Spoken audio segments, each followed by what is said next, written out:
What's up, everybody? Just finished a new game, Mafia, the Old Country. Thought I would give my kind of give my impressions of it.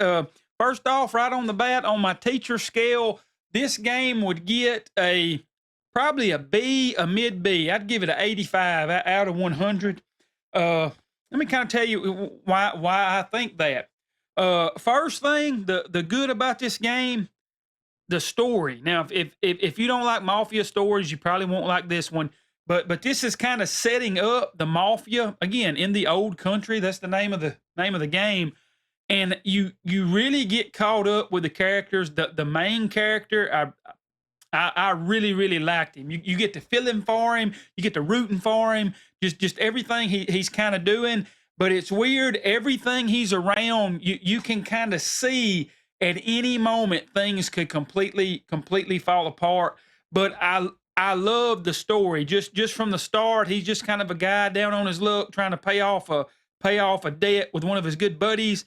And then as it goes, he grows and he builds, and then you can just say like, man, I hope things turn out good. So and you really get into the different characters. There's just something about that, that Italian, the Catholic type mafia, and you see a lot of Catholic type stuff in the game. Christian symbolism. I've always thought that was weird with mafia stuff, but I guess it's part of it.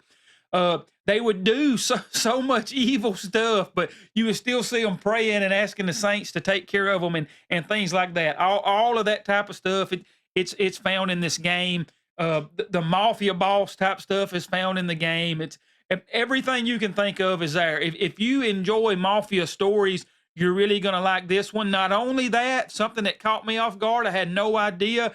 There is a beautiful love story found within it, and you're rooting for that love story amidst all of the mafia and that mafia evil lifestyle. I personally think the game's worth it just for the story. I really liked it. Now I like all the mafia games. The only one I didn't care much for was 3. Now I like the story of 3 and I like the characters of 3. It's just 3 was that open world and there wasn't really a whole lot to do in it. As far as that, the mechanics wasn't as good. It had a lot of bugs and stuff in it. Now, as far as this one is a more linear story. It's not open world. It is telling a story. It's kind of like the first 2.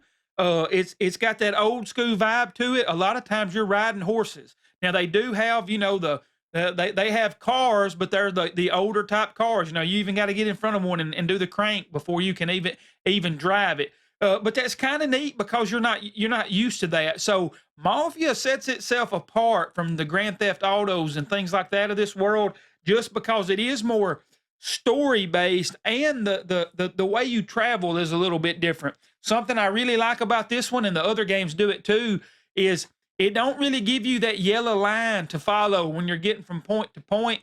You can see the different road signs. And in this one, there'll be a road sign. You just see a little white arrow pointing you where to go on the sign. Now, you could miss it sometimes, but I just thinking like, hey, I've done that before driving, so it didn't really take me out of it.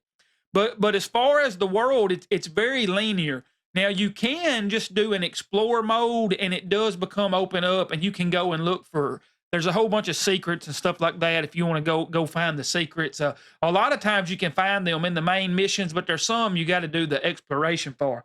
But the game is linear. I've heard people gripe about that, but that didn't bother me because personally, I think it helps you get a more precise story. And within the story, there's a lot of cool stuff. One of them, you're doing a race car. One of them, you're on a horse, and you're trying to get away from these people shooting you. It's almost like a Western.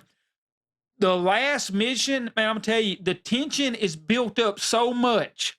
You're just the whole time you're playing it, it's like you're on needles. I love the last mission. I ain't even gonna talk about it because I don't want to ruin any of it. I want you to experience it. There's a cool mission in an opera house. There's some really cool missions in it. Now, as far as how these missions play out, this is where some of the fault's going. Again, the story's awesome. The presentation awesome. The game is a beautiful game. The things you do is awesome.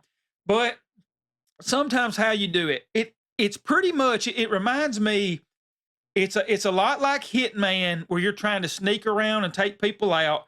and then you can even dump them in these like containers and stuff, and it's usually pretty convenient. There's one right there, kind of like Hitman.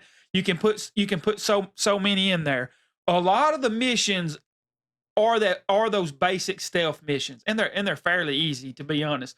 So you get a whole lot of that. It did get a little old by the end, but it was still fun. There's a lot of shooting in it, of course. It is a Mafia game. It's okay. It's just kind of back and forth as far as the shooting goes. It gets the job done, but it ain't nothing. It's nothing too precise. Nothing perfect.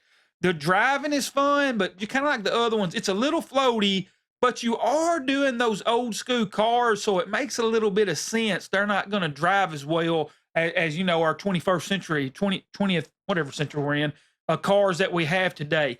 So it's a little clunkiness and kind of how you play, and then even some of the stealth missions do get a little old, but they get the job done. Also, Mafia is known for this a little bit. I did have some glitches and some troublesome.